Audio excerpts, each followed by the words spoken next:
Nous voici au terme de nos travaux ici à Dakar, au King Fahd Palace, après 4 journées d'échange sur une thématique très importante, c'est-à-dire l'agriculture. Les commissions ont écouté les experts, les gouvernants et ont pris des décisions. Les décisions seront soumises d'abord au bureau qui va l'examiner, c'est-à-dire du Parlement, pour enfin prendre une décision avec la conférence des bureaux. Si c'est une question à soumettre en plénière, nous allons la soumettre et tirer toutes les recommandations possibles ou les résolutions. Donc, je ne pourrai pas avancer dans ce document parce que je n'ai pas suivi les travaux, parce que c'est les présidents des commissions qui dirigent de tels travaux. En tant que président du Parlement, je viens pour les appuyer, pour les mettre dans des conditions de travail. Donc, nous remercions l'ensemble du peuple sénégalais, c'est ce que je peux dire.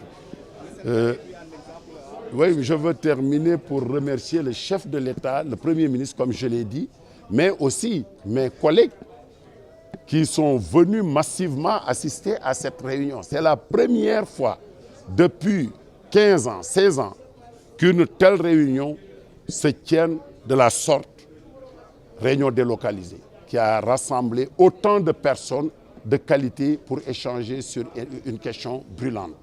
Donc, je voudrais rester à votre disposition pour que vous puissiez poser les questions qui vous paraîtront nécessaires à la Commission et au Parlement.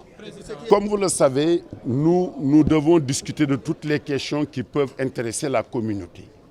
Et la question de l'agriculture est une question fondamentale pour le développement de nos États. J'ai cité lors de mon entretien avec Mamadou Ibra Kane les pays qui s'illustrent dans la mise en œuvre des recommandations pertinentes pour arriver à l'autosuffisance alimentaire dans nos États et arriver à une faim zéro. On peut citer le Niger, les Nigériens qui veulent nourrir les Nigériens, la Côte d'Ivoire, le Ghana, le Burkina, le Sénégal et tant d'autres pays.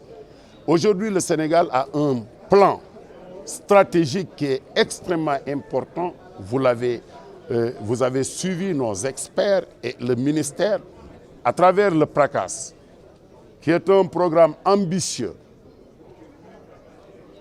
pour arriver à booster l'agriculture.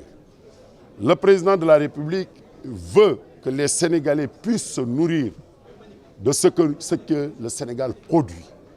Et vous savez, la plus forte consommation au Sénégal, c'est le riz.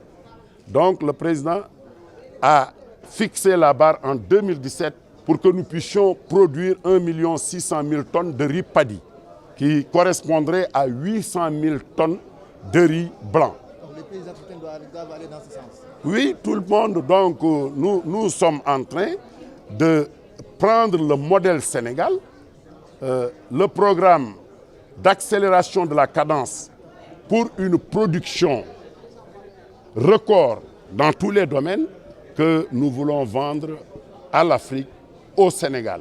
Et je pense que je vais proposer à mes collègues de faire une proposition non seulement pour la CEDEAO, mais pour l'Afrique, au niveau de l'Union africaine, pour que nous puissions initier des recommandations qui seront prises en compte par les parlements et défendues par les parlements pour les populations.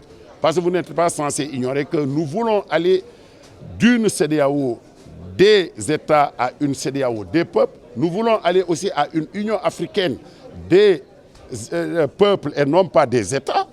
Donc il faudrait que les parlements s'illustrent et puissent arracher, c'est le mot que j'utilise, une part des prérogatives détenues par les pouvoirs exécutifs. Nous allons négocier ça, donc Ça sera un virage quand même difficile à affronter, mais nous allons négocier ça pour le bien-être des populations.